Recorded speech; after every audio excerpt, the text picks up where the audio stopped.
Music system चलाओगे sir please? Mic थोड़ा सा म्यूजिक बंद कर दीजिए।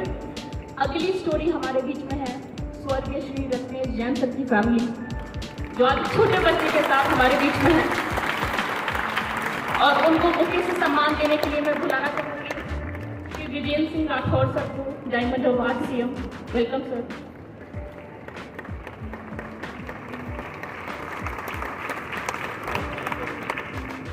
अगले हमारे बीच में जो कहानी है वो है स्वर्गीय श्री पीबी सिंह सर की फैमिली।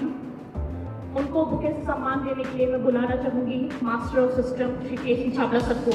वेलकम है आप सभी का।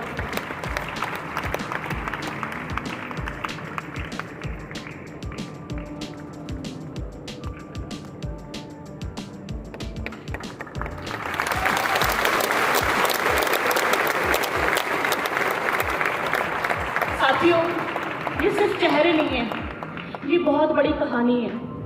ईश्वर न करे किसी के भी परिवार के साथ ऐसा हो,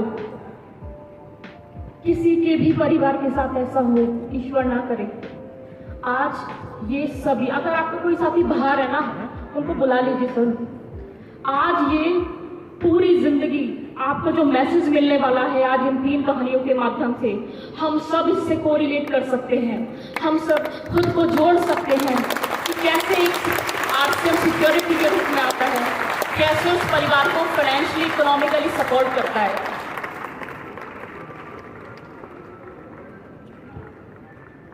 अगर आपका कोई साथी बाहर है तो प्लीज उन्हें बुला लीजिए। आज ऐसी कहानियां, हम हजारों कहानियां हैं सर आरसीएम के पास, लेकिन आज हम कुछ मुख्य कहानियों को आपके सामने रखेंगे, जिससे सर हो सकता है आप ये कहो कि मैं खुद के लिए आरसीएम करूं ना करूं, लेकिन अपने परिवार के लिए, अपने बच्चों के लिए आरसीएम जरूर करूंगा।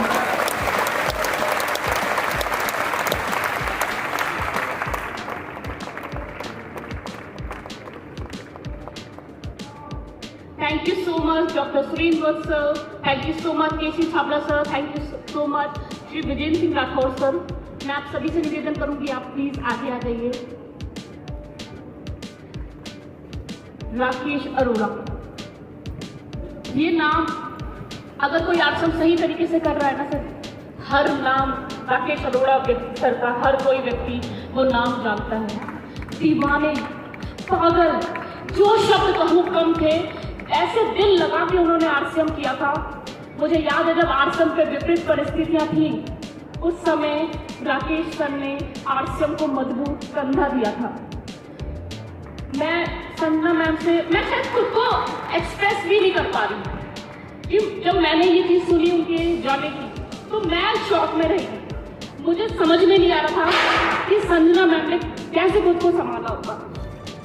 आगे की बात के लिए मैं माइक हैंड ओवर करती हूँ राकेश अरोड़ा सर की धर्मपत्नी जी को, संजना अरोड़ा मैम।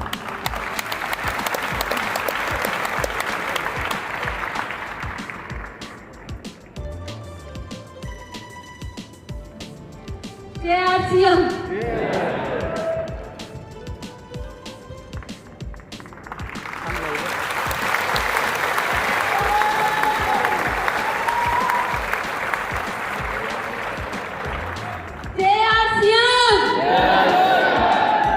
कैसे हैं आप सभी?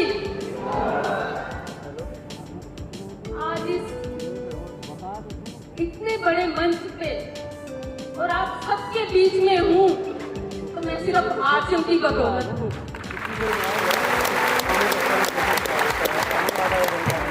नाम संजना अरोड़ा, पंजाब जलंधर से।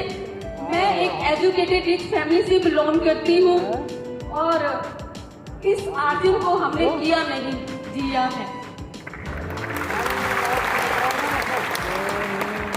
और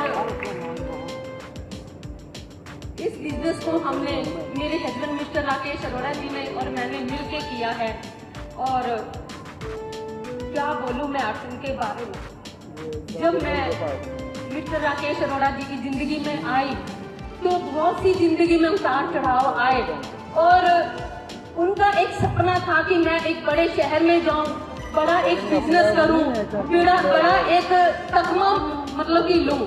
तो हम भी जींद के रहने वाले हैं और हम उस शहर को छोड़कर बड़े शहर में हिसार में आ गए, हिसार से लुधियाना, लुधियाना से जलंधर, मतलब कि जितने शहर हमने बदले उतने काम हमने बदले, लेकिन कहीं से सफल नहीं हो पाए।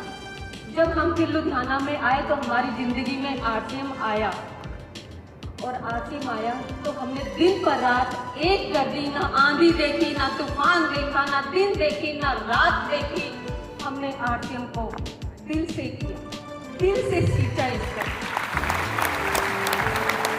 और आरसीएम जब हमारी जिंदगी में आया तो हमने इतनी दिल से शिद्दत से किया, तो पहला चेक हमारे को 1300 कुछ का चेक आया, और हमारे को विश्वास हुआ कि ये बहुत कुछ दे सकता है। हमने फिर इतना काम किया, इतनी तोड़ धूप की कि हमने दूसरे ही महीने हमने रॉयल्टी और चौथे महीने टेक्निकल का अचीव किया।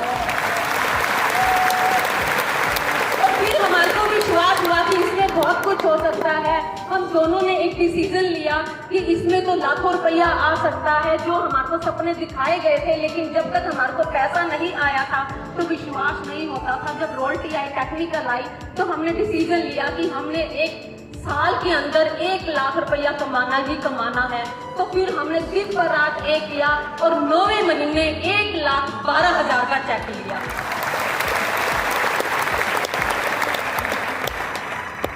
और धीरे धीरे ये मुकाम बढ़ता गया और आज आपके सामने रूबी पिन पे हैं। और इतना सब कुछ मिला इस आरसीएम की वजह से, इज्जत, मान, सम्मान, धन, दौलत, कोठी, बंगला, गाड़ी। हमने 35 लाख की गाड़ी तक ली, बहुत सी गाड़ियां ली, बहुत सा सब कुछ लिया। और चलते चलते एक ऐसा मुकाम आया कि भगवान ने हाथ खड़े कर दिए।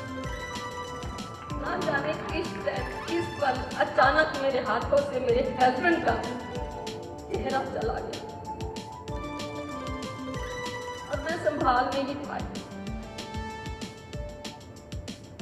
और आप जानते हो कि जब एक घर का मुखिया चला जाता है तो उसकी परिस्थितियां उस परिवार की क्या हो जाती है, भीख मांगने के बराबर हो जाती है कि वो एक औरत अकेली कहाँ जाएगी, कहाँ फैक्ट्री में काम करेगी, भीख मांगेगी, अपने परिवार में जाएगी, अपने बच्चों को लेकर कहाँ जाएगी। लेकिन मैं शुक्रिया अदा करती हूँ मिस्टर त्रिलोकन छाबड़ा जी का,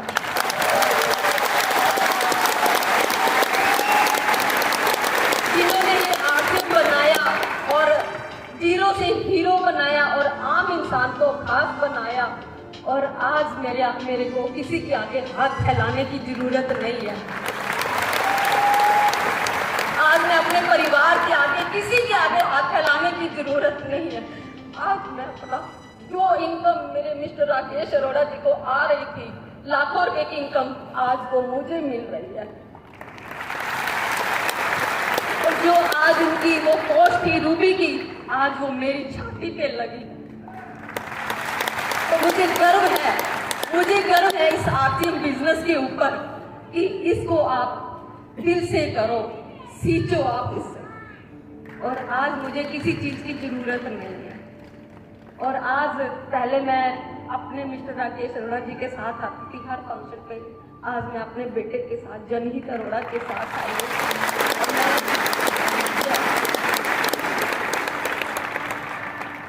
जय आरसीएम! क्या हाल है? मेरे फादर ने ना सब कुछ किया, सारी मेहनत की, बस एक चीज मतलब सब कुछ सिखाया, एक चीज सिखाना भूल गए वो कि बेटा मेरे बिना कैसे रहना है। बस ये सिखाना भूल गए मेरे फादर। मैं आरसीएम के एक कालीन होता है ना, लग्जरी, उस पे जिया हूं। जो फादर से मांगा कि पापा ये चाहिए, ले पकड़ बेटा, पापा वो चाहिए, ले पकड़ बेटा। कभी किसी चीज को मना नहीं किया क्योंकि आरसीएम जेब भर रही थी।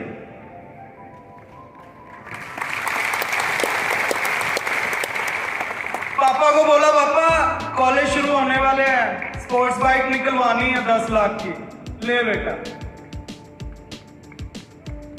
बाप एक मतलब मैंने ना कि सुना था, कहते जितनी चादर हो ना उतने पैर पसारने चाहिए। शायद कहीं ना कहीं मेरे अगर फादर की चादर छोटी भी पड़ गई ना, उन्होंने जो उनकी शर्ट थी ना उस धागे से वो चादर बड़ी कर दी।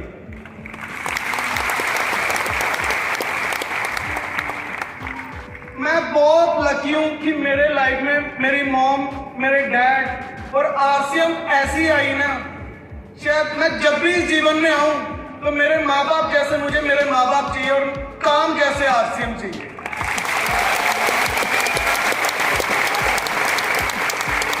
नहीं तो भगवान मत भेजियो यार, नौकरी तो मेरे से होती नहीं क्योंकि कालीन पे पैदा हुआ हूं मैं। जो मांगा वो मिला है। नौकरी वाले के घर भेजेगा, उसने कहना बेटा खुद कर और हमें भी करवा दे, खिला दे। वो मेरे से होने नहीं वाला। अपने पिता के राज में राजा जैसे रहा हूं, बादशाह जैसे रहा हूं मैं अपने पिता के राज में, और वो भी आरसीएम करके। धन्यवाद। Thank you so much sir. दूसरी कहानी नहीं कहूंगी, वास्तविकता कहूंगी। हमारे एक को लीडर जिन्होंने 21 साल की उम्र में आरसीएम किया, 22 साल जान लगा के किया, आज इस दुनिया में नहीं है।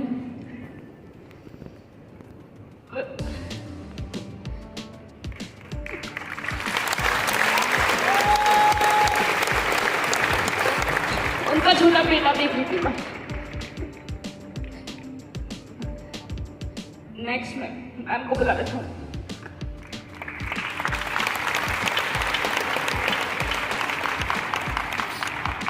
जय आरसीएम आप सभी को। नाम शुभा रत्नेश है, रायपुर छत्तीसगढ़ से बिलोंग करती हूँ। मैं रत्नेश जैन जी की वाइफ हूँ, जो हमारे नए साथी हैं। या मैं ये बताना चाहूँगी, रत्नेश जी एक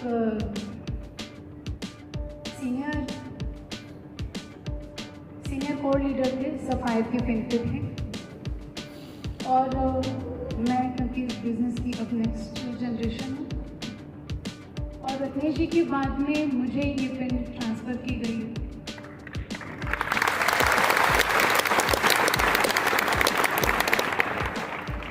जब ये बिज़नेस रत्नेश जी के जीवन में आया तो उनकी उम्र मात्र 21 साल थी। एक 21 साल के युवा ने इस चीज़ को निर्धारित किया कि किस तरह उन्हें अपने जीवन को बदलना है। और उसका सबसे बड़ा शायद कारण ये था कि पारिवारिक जो इनकम थी उस समय मात्र 7,000 रुपये थी।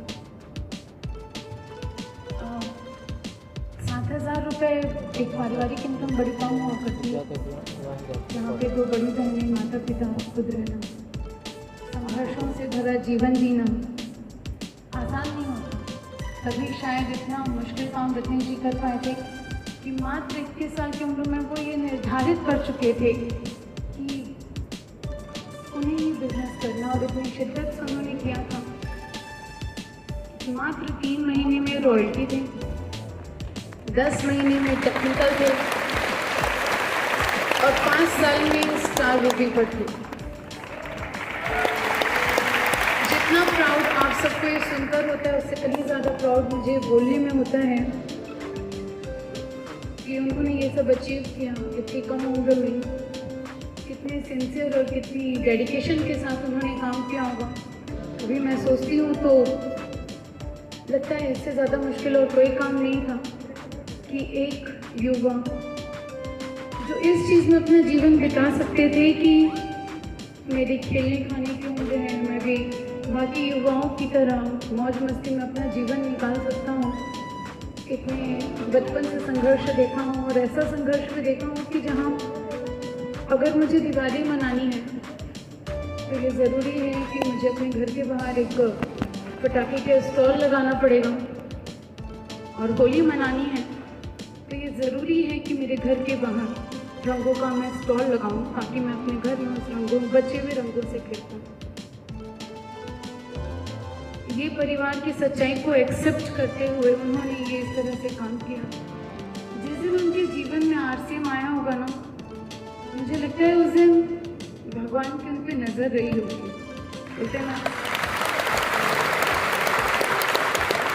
शायद सरस्वती माँ बैठी हो जुबान पर, उसके बाद उन्होंने कभी पीछे मुड़कर नहीं देखा। रहवासी जगदलपुर के थे, एक बड़े छोटे से घर में रहा करते थे।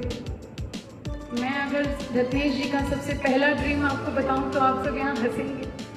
रत्नेश जी ने अपने इनकम के सबसे पहले चेक से वॉशिंग मशीन ली थी, क्योंकि उन्हें लगता था बाकी काम करना आसान है, पर ये जो मेरी जिम्मेदारी मेरे सर पे है ना कि मुझे कपड़े धोने पड़ते हैं, ये मैं नहीं करूँगा।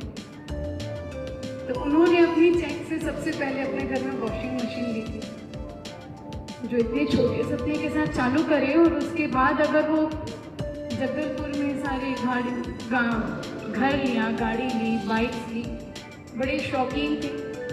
हर बार कुछ न कुछ चलता रहता था, क्योंकि दिमाग में सब करने के वहाँ ले लेने के बाद दिमाग में फिर खुरापात आई कि चलो थोड़ी सी उड़ान और भरी जाए। जगदलपुर में तो सब हो ही गए, अपने आप रायपुर में मैं आगे बढ़ूँ। उन्होंने 2007-8 में रायपुर शिफ्ट हो गए थे और 2009 में हमारी शादी हुई थी। सितंबर 2009 में ही रत्नेश जी का सफायर लेवल आ चुका था। आप सबको लग रहा होगा इतनी सारी कहानियों का कारण है। सिर्फ आपको ये बताना चाहती हूँ कि एक विजन था और एक विज़न था कि जो परिवार में सिक्योरिटी नहीं थी, जो परेशानियाँ थी, वो मेरी आने वाली पीढ़ियों तक नहीं जानी चाहिए। जो जीवन मैंने जिया है वो मेरे बच्चे नहीं जिएंगे। इससे ज़्यादा प्राउड की बात ना एक लड़की के लिए कुछ नहीं हो सकती कि आपने एक ऐसे लड़के से शादी की है जो सेल्फ मेड है, जिसने कभी किसी की सहायता नहीं ली अपने किसी भी जीवन में आगे बढ़ने के लिए या अपने जीवन में कुछ पाने के लिए। हम सिक्योरिटी की बात करते हैं तो पिक्चर परफेक्ट बोलते हैं ना लाइफ, मैं उस लाइफ को जी लूँ। पिक्चर परफेक्ट लाइफ ये होती है ना, जब आजकल जो हम इंस्टाग्राम में देखते हैं लोग 2-3 मिनट के लिए खुश होकर फोटो खिंचा लिया करते हैं, बाद में बैक टू लाइफ होते हैं। पर हमारी लाइफ में ऐसा नहीं था। पिक्चर परफेक्ट नहीं थी, लाइफ भी परफेक्ट थी दिसंबर 2023 के पहले तक। अगर किसी को ये लग रहा होगा कि रत्नेश जी बाहर थे, उनके एक्सीडेंटली हमारे साथ ये मिसहैपनिंग हुई है और उसमें उनका कोई दोष नहीं था, सिर्फ कार से उतर के कुछ चंद कदम आगे बढ़े थे।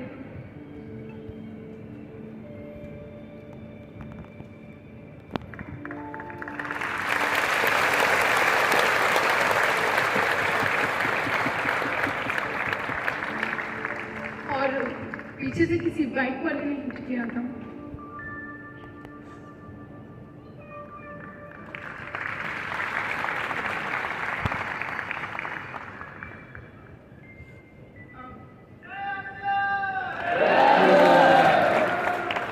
ये जो शब्द हम बोलते हैं ना, जय आरसी, शुरू में जब मैं इस परिवार में आई तो मुझे समझ नहीं आता था ये शब्द क्यों लोग इतने बावले हुए करते हैं। रत्नेश जी से बावला मुझे दुनिया में कोई नहीं लगता था, जो आरसीएम खाए पिए सोए जागे और कोई दिखता नहीं था मुझे कि इसके अलावा कुछ करते हैं जीवन में। और आज मुझे लगता है अगर ये नहीं किया होता तो मेरा जीवन क्या होता।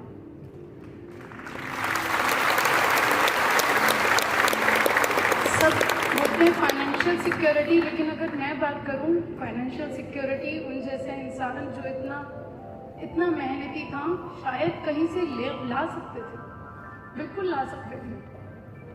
उसके बाद ये मेंटल सिक्योरिटी मुझे मिलती, ये इमोशनल सिक्योरिटी मिलती जो आज मुझे मेरे पूरे आरसीएम परिवार में। आप में से जो भी साथी, मैं सिर्फ यही कहना चाहती हूँ, जो भी साथी ये सोचते हैं क्यों करूँ, एक बार ये ज़रूर सोचिएगा, आप जो भी काम कर रहे हैं, क्या उसके बाद आपके परिवार के लिए, आपके बिजनेस के जो भी सपोर्टर्स हैं वो खड़े रहे? क्या उनमें से कोई भी ऐसा रहेगा जो उनके बिजनेस को देखने के लिए, उनके उस काम को देखने के लिए वहाँ खड़ा रहेगा? मुझे ऐसे कोई जगह नहीं नज़र आ रही थी उस कंडीशन में जहाँ मैं टोटली ब्लाइंड थी और मुझे ये लग रहा था पाँव के नीचे से किसी ने पूरी ज़मीन खींच ली है और कहा है कि अब खड़े रहो। तो ये जो हिम्मत मुझे मिली है ना कि खड़े रहो, ये मेरे परिवार ने मुझे खड़ा रखा है। ये आरसीएम परिवार था जिन्होंने पूरे हर एक दिन मुझे सपोर्ट किया और मुझे कहते हुए कहीं कोई संकोच, कोई शर्मिंदगी नहीं है कि अगर मेरे सारे जो हमारे साथी थे अगर वो नहीं खड़े रहते तो शायद आज इतने लोगों के बीच खड़े होकर बोलने की मुझे हिम्मत भी नहीं रहती। ये हिम्मत आती है आरसीएम से। बहुत बहुत शुक्रिया, धन्यवाद पूरे परिवार का। और बहुत तहे दिल से एक ही इच्छा है कि जो भी लोग पूरे दिल से मेरी यही इच्छा है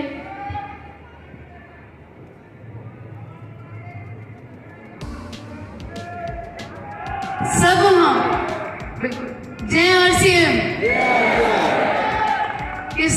इस शब्द को हमें ना सिर्फ बोलना है बल्कि हर एक के दिल तक पहुंचाना है। धन्यवाद, थैंक यू।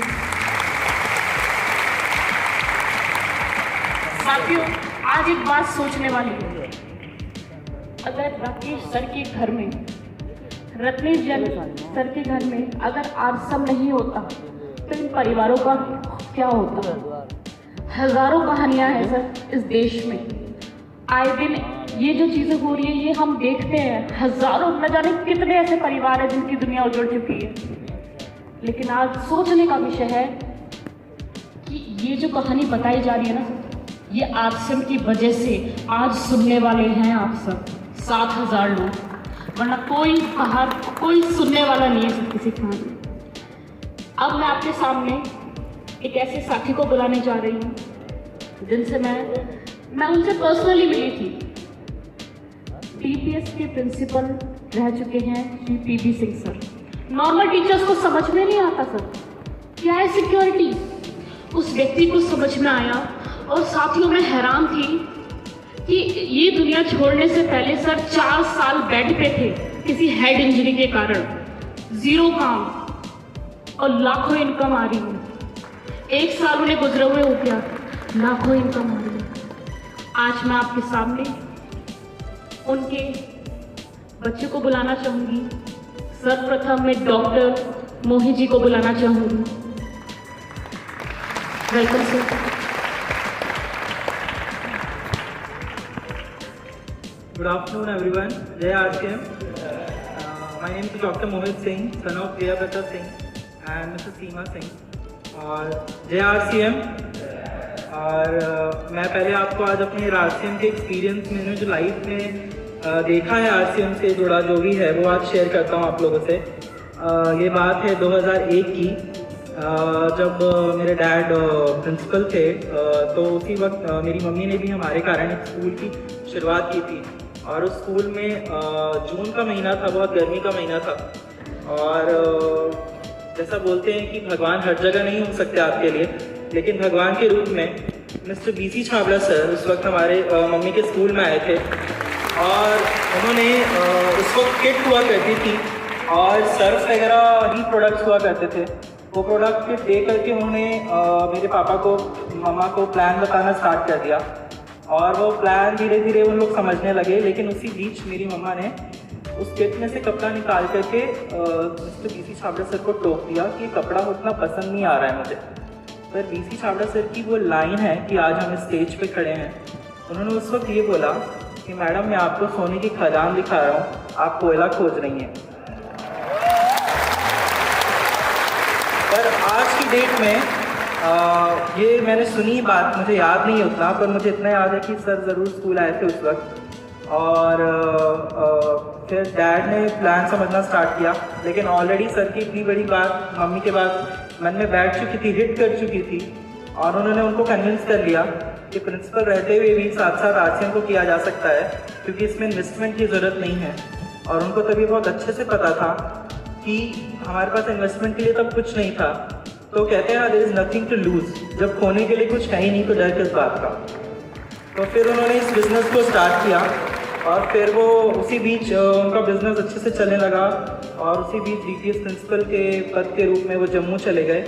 और उसी दौरान बिहार में बहुत अच्छा रिस्पांस मिलने लगा, किट की सेल बहुत अच्छी होने लगी, बम्पर सेल होने लगी, और बिहार के लोगों ने, यूपी के लखनऊ के लोगों ने काफ़ी रिस्पांस अच्छा दिया, और धीरे धीरे बिज़नेस आगे बढ़ता चला गया।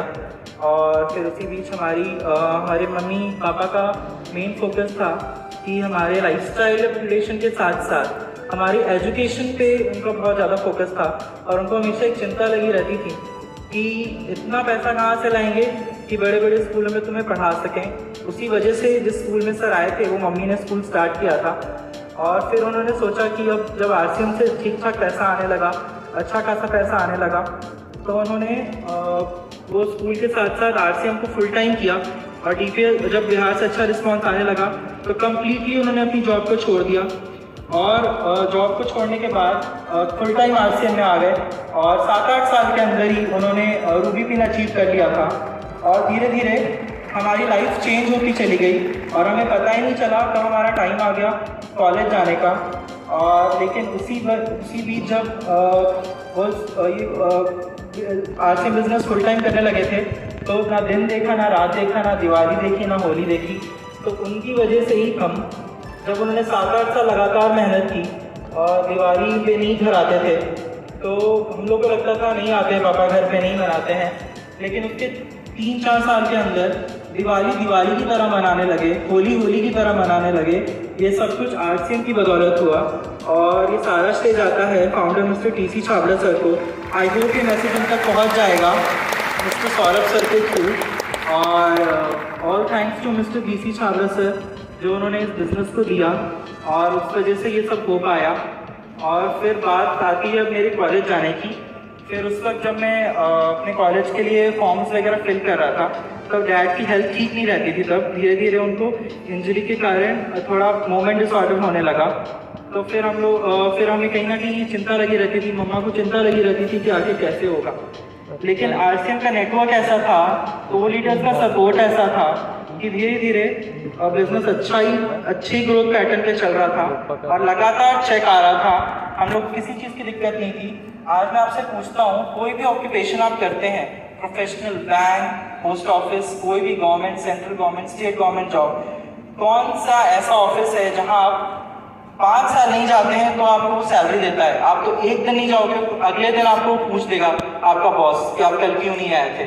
लेकिन ये को लीडर्स का ऐसा सपोर्ट था, उन्होंने कभी पीछे मुड़ के नहीं पूछा कि सर क्यों नहीं आते हैं मीटिंग में। सर आजकल कोई भी प्लान समझने, कोई न्यूट्रीचार्ज प्रोग्राम की ट्रेनिंग में सब छोड़ दिया उन्होंने। लेकिन आरसीएम के सारे लोग, जो लीडर्स जो इसमें काम कर रहे थे, उनकी स्ट्रेंथ ऐसी थी, उनका सपोर्ट ऐसा था कि नेटवर्क चलता चला गया और एक ऐसे मुकाम पे पहुंच गया। और फिर उसी बीच अनफॉर्चुनेटली लास्ट ईयर पापा की सितंबर 2023 में डेथ हो गई, और कंपनी ने खुद फ्रंट फुट पे आकर के बोला कि हम सारे डॉक्यूमेंट्स आप हमें मेल कीजिए, हम बहुत रेडी हैं इसको पेन ट्रांसफर करने के लिए। और उन्होंने खुद इस फॉर्मेलिटीज में जितना भी पेपर वर्क था, कंपनी के जितने भी सारे एग्जीक्यूटिव्स हैं, एम्प्लॉयज हैं, उन सब की इसमें मेहनत लगी है। पिछले 6 महीने के अंदर उस मेहनत के साथ उन्होंने इस पेन को ट्रांसफर करा दिया, पेपर वर्क कराने के साथ साथ। और उसके लिए बहुत शुक्रगुजार हूँ कंपनी का। और कंपनी की ऐसी पॉलिसी था कि आज मैं आप सबके सामने ही सब खड़े होकर स्टेज पे बोल पा रहा हूँ, नहीं तो शायद मैं लास्ट ईयर ही हम लोग इस कंपनी को एग्जिट कर जाते। लेकिन इस कंपनी की ऐसी पॉलिसी है कि ये next generation to generation transfer होती है। और आप लोगों से उम्मीद करता हूँ कि इसमें क्या होता है ना कि आप कुछ टाइम में ही आरसीएम जब करने लगते हैं तो फिर आपको ऐसा लगने लगता है कि पेन नहीं बढ़ रहा है, ग्रोथ नहीं हो रही है, तो फिर अब क्या करें, अब कैसे आगे बढ़ें। लेकिन मैं आपसे एक चीज़ पूछता हूँ कि कभी भी 1 महीने के अंदर, 6 महीने के अंदर, 1 साल के अंदर ये कोई मैजिक नहीं है, ये कोई जादू नहीं है, ये कोई क्विक मनी का साधन नहीं है कि आप लोगों को 1 महीने के अंदर पैसा आने लगेगा।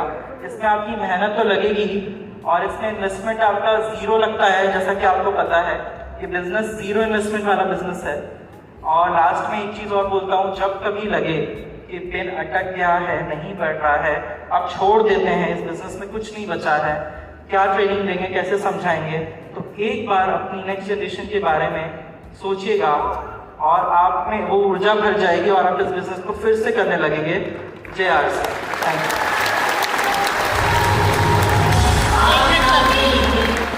मैं 1 मिनट के लिए माइक देना चाहूंगी पीवी सर की सुपुत्री प्रतीक्षा जी को। For a minute please.